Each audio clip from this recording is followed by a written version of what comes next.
Welcome to this video. My name is Hannes Knechkes and I'm happy that you're here because in this video and in the following video series you will learn how to play solos, and I will show you everything that you need so you can start out playing solos and you have a plan on what to learn and what to practice. And in this video I want to show you the most important thing when it comes to playing a solo, a scale.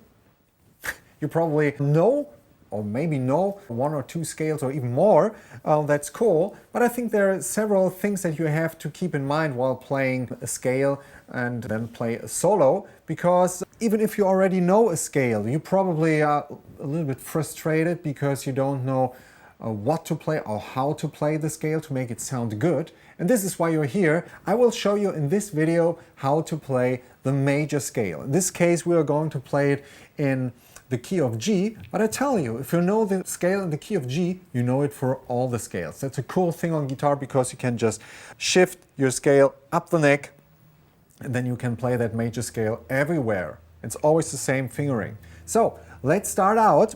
We use our middle finger, and please try to use the same fingers as I do, especially if you're not used to that. That's the point where we want to train your fingers in a good manner. So middle finger, 3rd fret, E string, pinky, 5th fret, E string. And you already see this is quite a gap. And if you're not used to that, make sure you're doing it right with a good technique. Take a look where my thumb is here. It's on the back of the neck. The fingers are kind of like placed in a row here. You see that? The index finger is kind of like being in the 2nd fret, the middle finger is in the 3rd fret, the ring finger is in the 4th fret, and the pinky is kind of like the boss for the 5th fret. So keep that in mind while playing that scale. All the fingers are for 1 fret. So middle and pinky for 3rd and 5th fret. Just play between those two notes. Get used to that. And try to play it legato, that means play it very fluently. And then you play it staccato.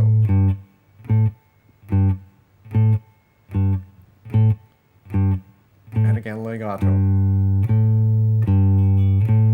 So how do you do that? I mean, those are just 2 notes actually. We have not played the whole scale because I want to show you how much you can make a difference by just on how you play something.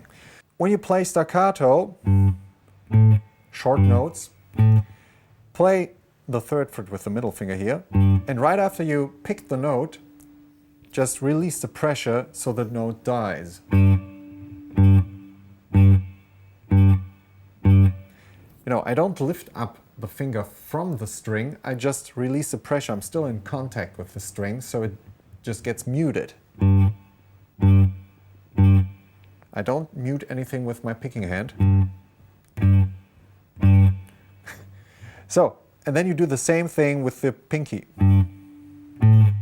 And my index finger is here kind of muting the rest of the strings. It's just lying, chilling out on the rest of the strings. This is quite a gap. This is why you need to make sure your thumb is kind of like here, so you're able to make that stretch. If your thumb is here, this is kind of like hard to do those stretches. So play short notes, make sure everything is muted. This is important. We don't want to hear things that are not supposed to ring, okay? And then we play long notes. I mean, this is probably easier for you.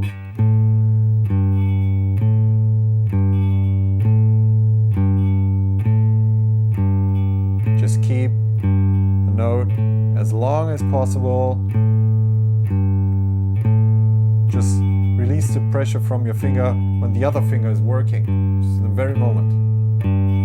Then staccato again. Get used to those 2 techniques. Okay, so far so good. Now let's check out the tones of the whole scale. So we have 3rd fret, 5th fret, then on the A string we have the 2nd, 3rd and 5th fret. So it's 3, 5, 2, 3, 5. 3, 5, 2, 3, 5. Everything with downstrokes, please.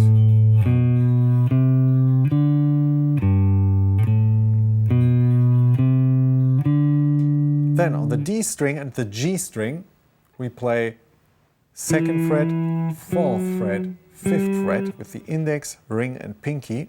And then on the G string the same. So we have 3, 5, 2, 3, 5, 2, 4, 5, 2, 4, 5. And then we have 3, 5 on the B string and 2 and 3 on the high E string. Why do I tell you that if you can just look at the diagram and see the notes?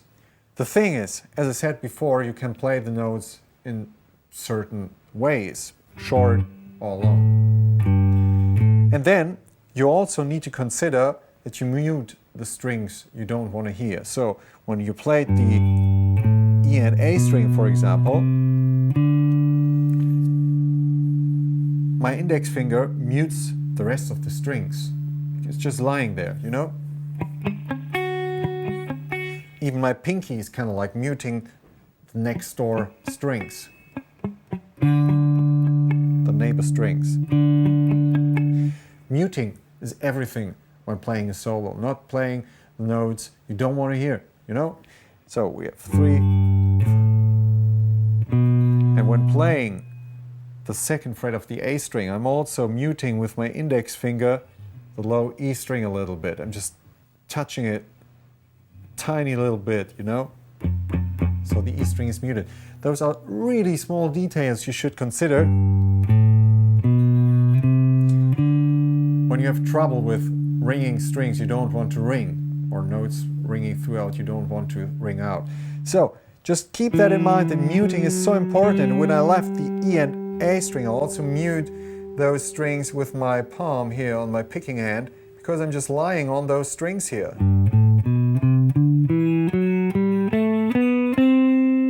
Right now, I'm muting those strings with my picking hand. I'm just moving down with my picking hand and moving up again when I move in that direction. So let's play this. Legato, play the notes as long as you can. And on the way back, we play staccato.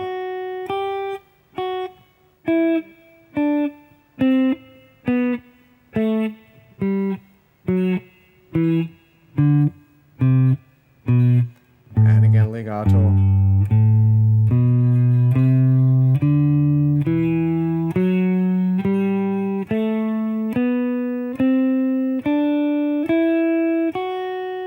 And staccato.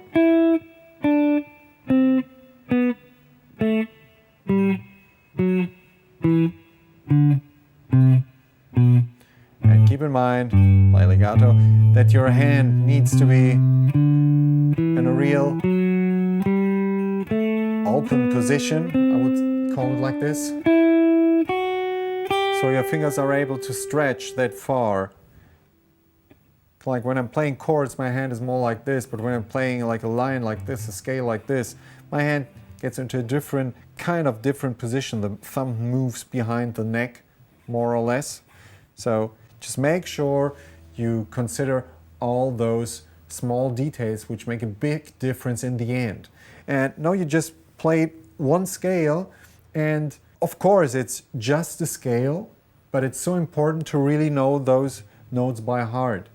Because the cool thing is, as I said in the beginning of the video, you can now, if you say, oh, the song I want to play a solo over is not in G major, it's maybe in C major. Then you just take a look at your starting note.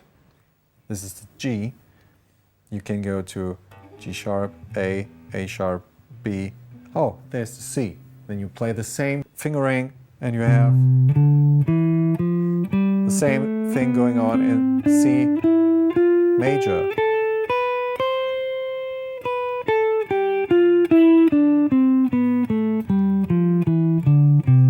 This is the cool thing. So when you learned the major scale one time, you got it for all the keys. That's a cool thing on the guitar. I mean, of course, there are different positions for every scale. I could play the G major scale also up here, starting on the A string. But for now, let's have this one fingering really focused on and try to memorize it. Play it by heart. Just do it like this without picking it and try to really to memorize it. So, thanks for watching and for getting into detail together with me. In the next videos we will take care of so much other cool stuff that you need to know when you want to play solos and you want to dig into playing cool solos and all the things you need to know to become a better player. So, thanks for tuning in and see you in the next video. Bye!